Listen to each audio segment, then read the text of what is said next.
le fameux syndrome de l'imposteur. Lorsque vous venez me voir souvent par rapport aux formations ou même après multiples formations, vous me dites ouais, je sais pas si j'ai assez de formation, je sais pas si j'ai vraiment le don, parce que j'ai pas réussi, parce que je suis pas capable d'en donner autant que les autres. Euh, je vous rassure, lorsque moi je me suis découvert, ou lorsque du moins j'ai été accompagné et qu'on a découvert ce que j'étais capable de faire, au début j'étais absolument pas sûr de moi. Ça m'a pas empêché de faire des choses ultra bien, je pense, mais ça m'a pas empêché d'avoir des échecs. Et de toute manière, même lorsque j'étais coach, donc avec un diplôme d'État, euh, je, je ne réussissais pas 100% des cas que j'avais. Concrètement, on a un facteur d'engagement, hein, donc on a une obligation de moyens, mais pas une obligation de résultat. Et regardez, lorsque on a des gens qui sont diplômés, ça peut être un prof de fac ou un instituteur à l'école, mais ça peut être également lié à la médecine, un chirurgien ou autre. Tous ne sont pas à 100% de réussite. Parce que chaque personne qu'il voit est différent, parce qu'il y a des éléments qu'il faut analyser, parce que des fois on a une piste et qu'en fait c'est pas la bonne. Donc c'est vrai que si vous attendez que tout le monde vous valide le fait que vous êtes à la bonne place, il y a de fortes chances que ça n'arrive pas, hein. À part exception, je pense, mais c'est un faible pourcentage et je vais pas vous en donner parce que j'en ai aucune idée. Mais je pense vraiment que la légitimité, elle se gagne avec le temps. Il faut apprendre à reconnaître ses valeurs, chose qui est importante, et que tu n'as pas besoin d'être parfait pour être légitime.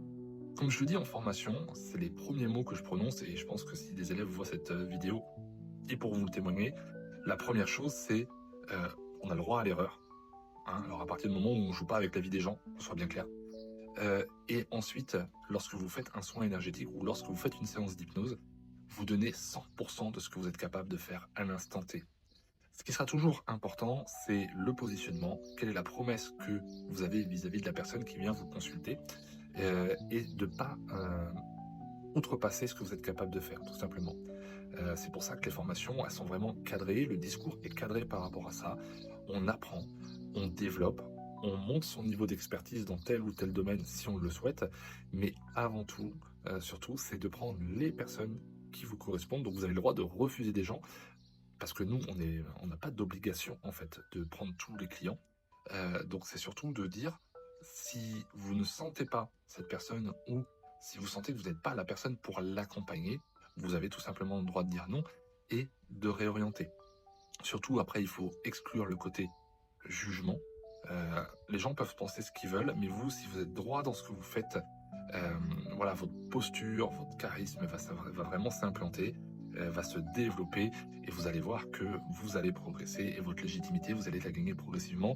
Évidemment, il suffira de louper une ou deux personnes, de ne pas avoir les résultats escomptés, ou alors qu'elle vous fasse un mauvais retour, et ça remettra en cause, du moins en question, votre légitimité. Je vous le dis en connaissance de cause, puisque je suis quelqu'un de très empathique et de très sensible, mais avec l'expérience, ça fait 25 ans maintenant que je suis dans ce métier d'accompagnant et d'accompagnement. J'ai appris à faire la part des choses, mais je sais que c'est pas toujours facile, parce qu'on voudrait vraiment voir les gens réussir en permanence, et on voudrait se voir réussir pour que tout le monde dise « Ah, il est bien ». Oui, je l'entends, mais nous, en fin de compte, à part donner 100% de ce qu'on est capable de faire à l'instant T, on ne peut pas faire mieux. Donc que ça soit dans le soin énergétique ou que ça soit dans l'hypnose, à partir du moment où vous avez fait tout ce qu'il faut, c'est OK pour vous.